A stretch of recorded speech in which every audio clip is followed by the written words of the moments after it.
Well, Bitcoin's going up forever because it's a cap supply of 21 million, and it's going to go up because of inflation. Right? We're going to increase the supply of dollars, and Bitcoin's going to be fixed, so in dollars it goes up. It's going to go up because of technical utility. We're going to build it into iPhones and Android phones and put it into every computer and move it at the speed of light and build it into Twitter and Square and PayPal and the like. So that'll cause it to go up. It's going to go up for adoption because of adoption. More and more people are going to bring their money. And it's not like Facebook. It's not like when Rupert Murdoch showed up at Facebook, he didn't bring a billion friends. When a billionaire joins a monetary network, they bring $1 billion. So when 100 billionaires show up, they bring hundreds of billions of dollars. When companies, when institutional investors show up, they bring massive amounts of capital. So it will keep going up with adoption, utility, and inflation. And eventually we'll replace gold, which is $10 trillion asset. Bitcoin's like a 1.2. It'll go by a factor of 10. In 3 to 5 years, it'll certainly replace gold. Then it will replace indexes, right? The S&P index or bond indexes. It'll start to demonetize fixed income and equity indexes that are used as a store of value. What causes so much passion, right? What causes people to, be willing to do anything to make this successful is this thought that we finally found something true and beautiful with integrity that gives us control of our life back in a world where we feel like we've lost control to politicians, we've lost control to circumstances, and everyone's looking for some way, something they can believe in that's truly theirs. When we started down this journey,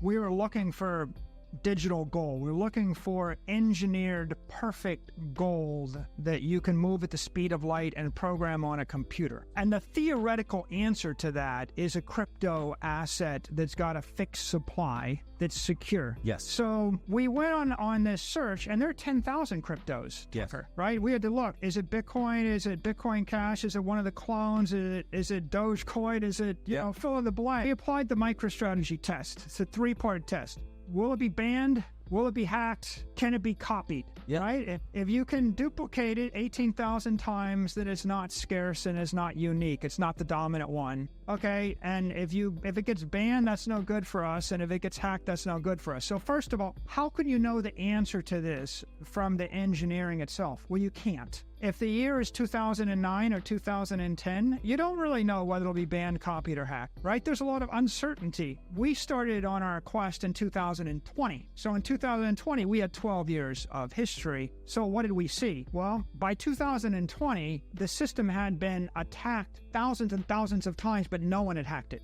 So we had $180 billion sitting in a network that no one could figure out how to hack. No one ever hacked. People will hack the banks around it or the wallets around it, but not the underlying network. So we had 12 years of no hacking incident. No, and very good reason to believe it won't be hacked because it is the most secure database in the world. And why is it the most secure? Because the way it works is you have to run a SHA-256 ASIC miner.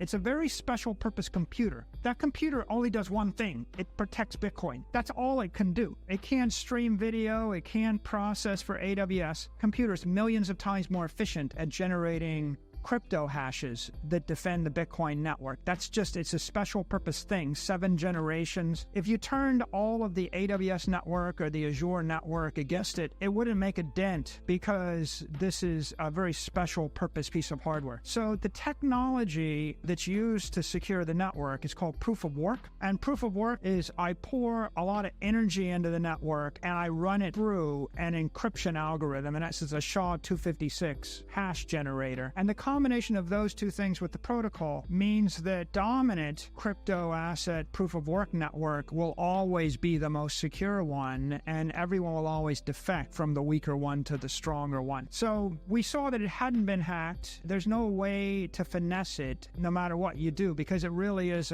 it's a brute force wall of encrypted energy. If you want to attack the network and even try to meddle with one block, you'd have to throw $10 billion of capital equipment at it, and it'll probably take you 2 to 4 years to get ready. Yeah, so that gets to the question of will it be banned can't be hacked for what I said. It can't be copied because you got to come up with the same $10 billion worth of energy and special purpose hardware. And if you had that much energy and hardware, you'd be getting paid $10 billion a year to use it to protect Bitcoin, or you'd get paid zero to try to copy it. So it doesn't make any sense to try to copy it. It's like the dominant monetary network, like Google and Facebook are also dominant networks. Once you get to that dominant position, it's obscenely difficult. Coming back to the banning, there's a kind of misnomer. People often call cryptocurrencies currencies, but it's not a currency, it's an asset. It's a crypto asset.